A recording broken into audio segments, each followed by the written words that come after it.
Alright, so this is going to be the first video in my series here of just a masterclass dive in on every single stock I own. So we're going to start off with, honestly, one of my favorite stocks right now, HIMS. Just because, I follow peptides pretty closely, and, there were some FDA meetings this week and stuff about, potential future approval and stuff, and I think HIMS will benefit absolutely huge on that. Also, just GLPs, all things like that.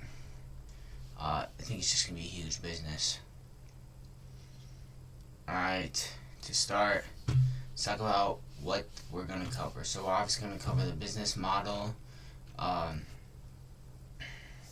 good 2025 was, what went wrong the first quarter of 2026, the GLP pivot, it caused a peptide story that's moving the stock now, and then honestly bull and bear cases. Yeah. First, what Hims and Her actually is. It sells treatments, not products. Think of it as a online pharmacy like your CVS, but online, right to your door. They sell sexual health plans, weight loss, skincare, mental health, things like that. A customer comes in, goes through an ad, does an online consultation with a licensed provider. It's really easy. I haven't used their products, but I've been on the website and tried it, and it's very easy to go. Very easy. The vertical integration is kind of the entire thesis here. No middleman taking a cut, a direct relationship with the customer, and reoccurring revenue off obviously their subscriptions, and then you keep buying and buying and buying. And these are the four categories they have so far, but I think they could expand into peptides here with things like BBC, KPV, things like that. How the money actually works. Understand this, and you understand every number we're gonna talk about in the video. Step one, they have to acquire. They pay for an ad. The customer is unprofitable for one day. The ad costs money, and they've made almost nothing yet. Step two, convert it. Online consult. They start a plan. Retain. Auto refills. It's recurring revenue. That ad starts paying back money to the company. And then obviously step four, deepen. More money, more ads, everything like that. In the first quarter, it fell from $85 to $80. That's not good, but we're hoping to see that shift here in the earnings here soon. 2025, the year it all worked. Before you judge the bad quarter, you had to see the good years. So full year 2025 revenue was $2.35 billion. 59% year-over-year revenue growth. Not many companies are growing like that. Adjusted EBITDA, $318 million with $128 million net income. Profitable, not just growing.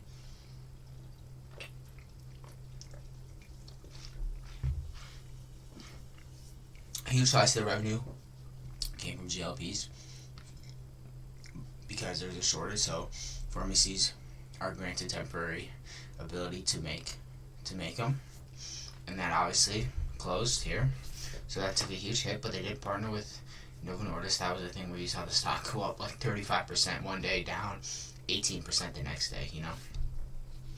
That was that whole situation. We just saw HIMS go down, went up recently, huge on FDA news about peptides, and then the next day it went down about 10%. Makes no sense, but yeah. Q1 2026, we'll go over the revenue, some of the numbers, if it wants to work. Here it goes. So obviously 4% year-over-year revenue growth compared to 111% year-over-year. That's obviously why the stock is going. Gross margin's going the wrong way. Adjusted EBITDA, net income, and rest of the world revenue is the only positive here. So Cyrus still grew. So this is something that obviously I'm hoping for subscribers grow. I feel Q1 was kind of just the adjustment phase, obviously comping against huge numbers because they were able to make those GLPs because of the shortage, but I think they're going to have to shift their business model here towards a more sustainable thing and not just rely on the GLPs for their income. So I'm really excited to see what that's about. Why the quarter cratered.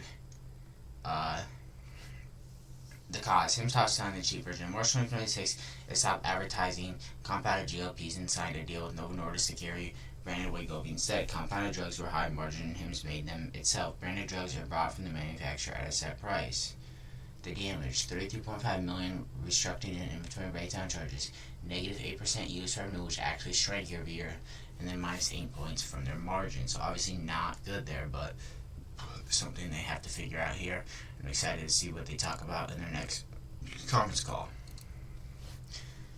Disruptor. So for the bear case here, him used to make his own products and keep the margin. Now it resells someone else's branded drug.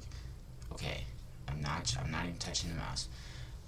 It says it's a distributor of a Novo Nordisk products, basically, so their margins are getting squeezed. The bull reading. The compound window is closing no matter what. Taking in the margin early buys a legal, durable product with the real brand behind it. Him shipped 120,000 plus Wegovy orders in 6 weeks instead of adding 100,000 weight loss prescriptions a month. That is the good news. The peptide. Let me see, I think I might have missed. Yeah, right here. While your revenue shrank, let's not do that. While U.S. revenue shrank 8%, something else was quietly compounding. The rest of the world revenue went up massive. They signed deals across Australia, UK, Germany, Canada, and Japan. So that's another huge part here I'm excited about. My favorite part, though, is the peptide catalyst. July 23rd, panel backs BPC, KPV. Okay, I'm gonna lose my mind. KPV, TV500, and MOTC. Stock spikes over 10%. Panel rejects Epitalon. First negative vote, that's fine. Stock reverses hard. I don't think it's because of that. I personally think it's because all the short sellers were running. Because this is good news.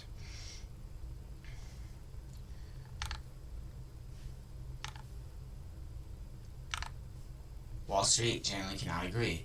So the average price target for the stock is 38, with the high 68. The highs in the stock are around 70 something dollars. Consensus rating is currently a hold. The bear case. If you only watch bullish videos on a stock, you're not researching.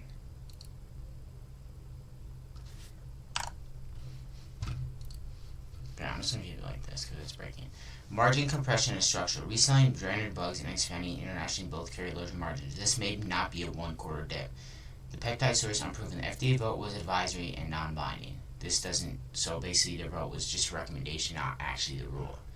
Insiders are selling. Companies insider has sold roughly $106 million more than they bought over the last 12 months.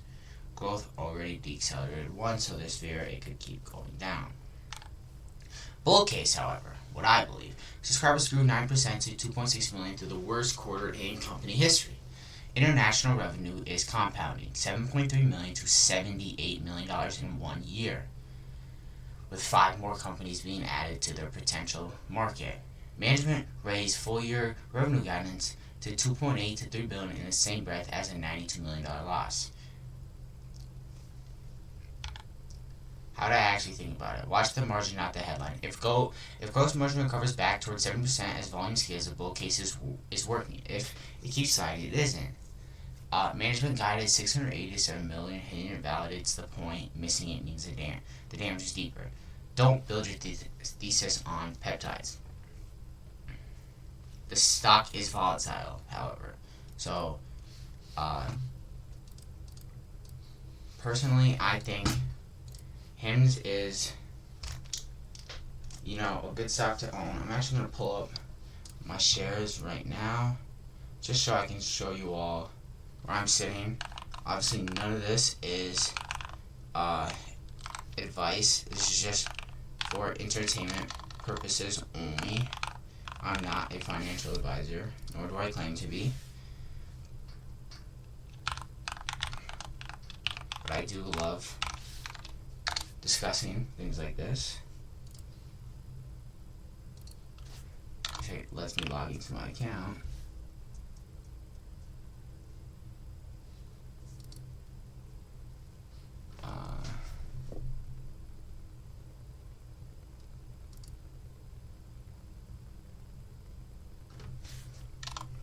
not, I don't know if it will let me. Might have to pull out my Blossom instead of my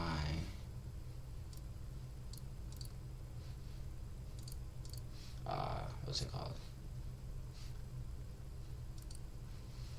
Not seeing it to work. I mean, I can pull up it on my phone. I might have to do that. Yeah, so it's not working here. I don't know why. Let me try one more thing. So yeah, this is the start of a new series where I'm going to dive into all my stocks. Thinking of doing Amazon here next. Oh, that's why. I'm using the wrong password.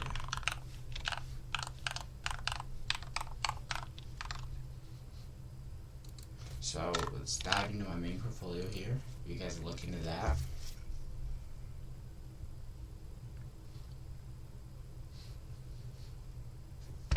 There we go.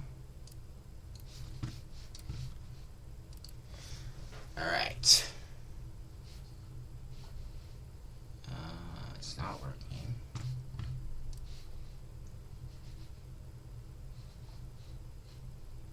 Oh, there you go. There we go, right here. So, HIMS. So, down huge today. Getting fucked this week, but it's alright. $1,300 this week. HIMS right here. So, I do have 38 shares of HIMS, so I'm pretty deep in. My position's roughly around $1,200. Total return, I'm currently down. But as you can see, the stock has had a fall from grace. Even in last year to date. I don't know why the frick this isn't loading, but yeah, as you can see right here, all-time highs near the 70s here, 60s, high 60s. So yeah, just holding optimism. But yeah, that's the deep dive. Thank you guys for joining.